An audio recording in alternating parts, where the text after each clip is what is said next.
Hello everyone, welcome to History and Culture.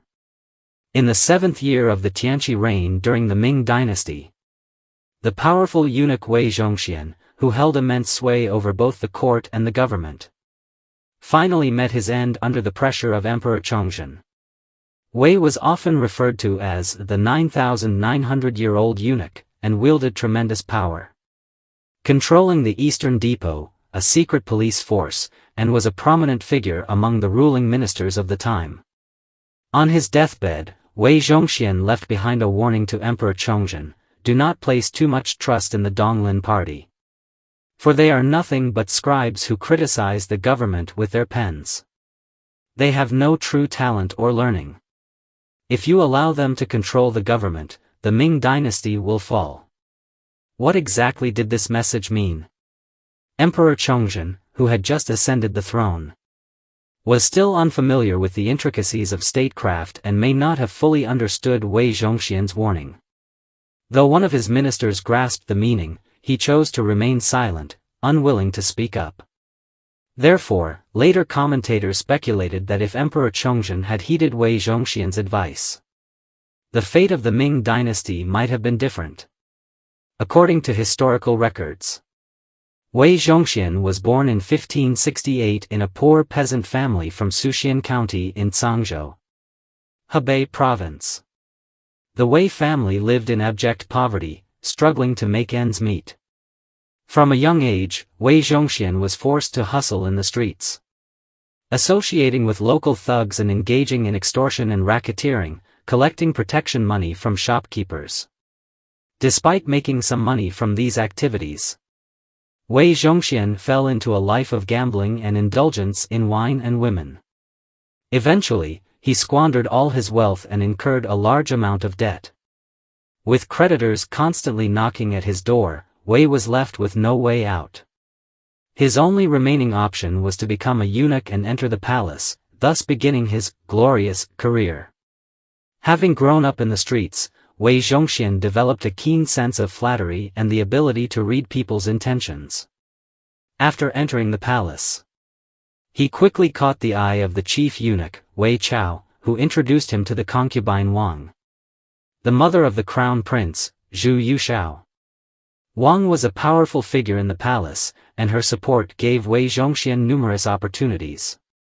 Through Wang's recommendation, Wei Zhongxian entered the service of the young crown prince Zhu Yuxiao and gained favor with him. During this period, he also became acquainted with Zhu Yuxiao's wet nurse, Kushi.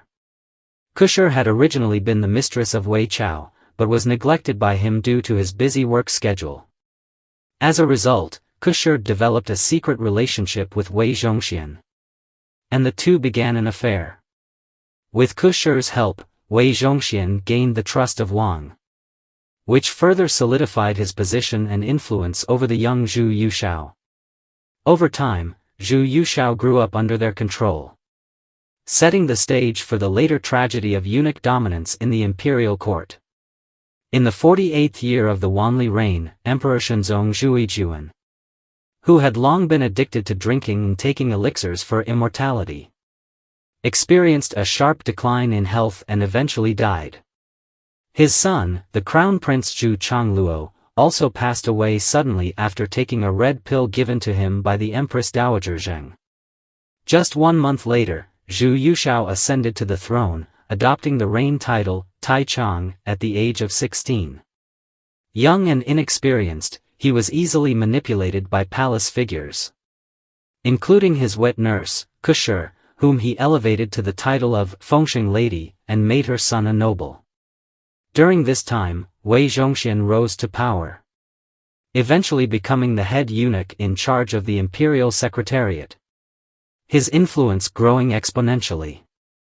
To secure his position, Wei not only promoted his own relatives but also began to eliminate his rivals, including sending Wei Chao into exile far from the capital.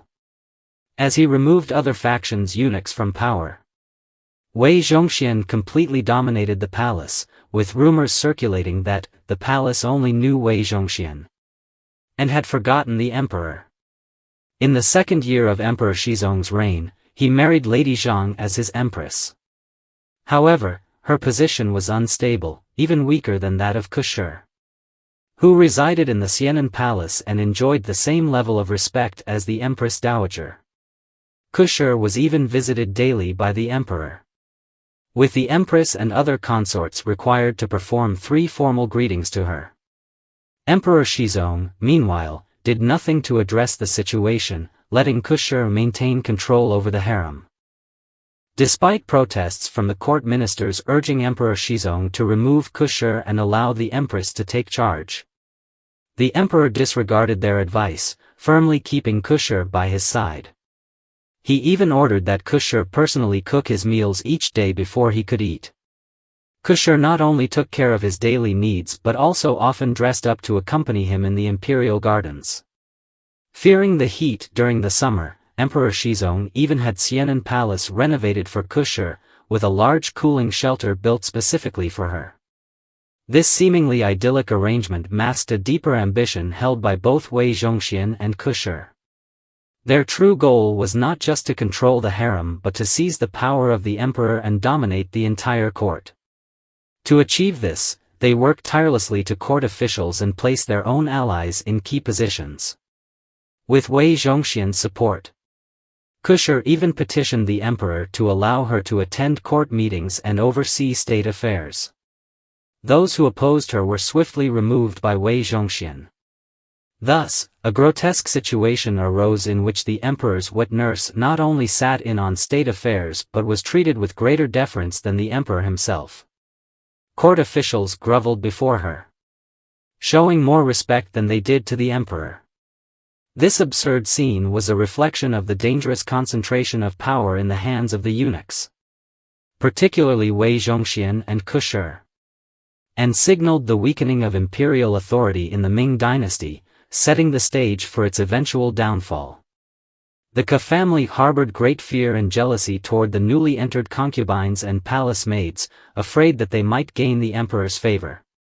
To secure her own position, Ke and Wei Zhongxian devised a terrifying plan. Any concubine who became pregnant could not escape their malicious plot, either they were poisoned during pregnancy, leading to a miscarriage, or the child died soon after birth. Even some concubines who gained the emperor's favor due to their beauty were secretly imprisoned in the cold palace by Ke, under various pretexts, leading to tragic fates. For example, in the 3rd year of the Tianqi reign, Empress Zhang became pregnant. Due to back pain, Ke arranged for a masseuse to treat her. This masseuse, however, was a spy for Wei Zhongxian, who secretly poisoned her, causing the empress to give birth to a stillborn child and rendering her infertile forever. Moreover, Wei Zhongxian adopted several girls from outside the palace, intending to have them bear heirs for Emperor Mingxi, the Tianqi emperor, and turn them into puppets under his and Ke's control. However, the children born to these girls died young, and Wei Zhongxian and Ke's plan ultimately failed. To further manipulate the emperor, Wei Zhongxian introduced alchemists to Emperor Mingxi, luring him into obsessing over the pursuit of immortality. Emperor Mingxi took large amounts of lead-laden elixirs, which severely damaged his health. Only 7 years later, at the age of 30, he passed away. Without heirs, he passed the throne to his 5th brother, Zhu Yujian, who later became Emperor Chongzhen. Zhu Yujian despised the eunuchs and the faction of Wei Zhongxian, believing that the chaos in the court was all due to their machinations. Furthermore, Wei Zhongxian had repeatedly schemed against Zhu Yujian, sowing discord between the brothers, making their relationship irreparable. To save the Ming Dynasty from decline, Zhu Yujian's first act after ascending the throne was to purge the court of traitors and corrupt officials. The court was filled with Wei Zhongxian's supporters, so the first step was to remove him. Emperor Chongzhen listed Wei Zhongxian's 10 greatest crimes. Realizing the inevitable downfall, Wei Zhongxian, hoping for mercy due to his years of service to Emperor Mingxi, requested to retire to his hometown. Emperor Chongzhen approved his request. However, Wei Zhongxian, refusing to be discreet, led a large entourage of loyal followers, including many trained assassins. out of the capital. Fearing that Wei Zhongxian might cause trouble, as his influence in the court had been deeply entrenched for 7 years, Emperor Chongzhen sent people to arrest him and bring him back. But Wei Zhongxian, fearing a fate worse than death, chose to commit suicide on the way back. Perhaps in a moment of remorse. He made the following statement before his death. "Do not trust the Donglin Party. They only know how to wield pens, criticizing the government without true talent or learning. If the Donglin Party is allowed to control the court, the Ming Dynasty will perish." However, Emperor Chongzhen did not heed Wei Zhongxian's words. He believed that Wei Zhongxian might be trying to drag the Donglin Party down with him in his final moments, as the Donglin Party had been his greatest political enemy. For years, the two factions had fought, with the Donglin Party accusing Wei Zhongxian of manipulating the court, while Wei Zhongxian had fabricated false accusations against them, even convincing Emperor Mingxi to issue a decree to burn down all the academies in the country, temporarily suppressing the Donglin Party. Thus, Emperor Chongzhen did not distance himself from the Donglin Party based on Wei Zhongxian's dying words. Even if he understood, he likely would not have believed them, as a treacherous villain like Wei Zhongxian had little credibility in matters of governance.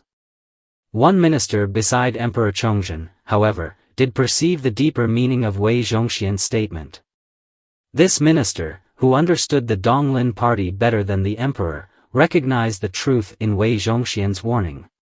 Unfortunately, this minister dared not speak out. As Zhu Yujian greatly valued the Donglin Party, and as events unfolded, Wei Zhongxian's words turned out to be accurate.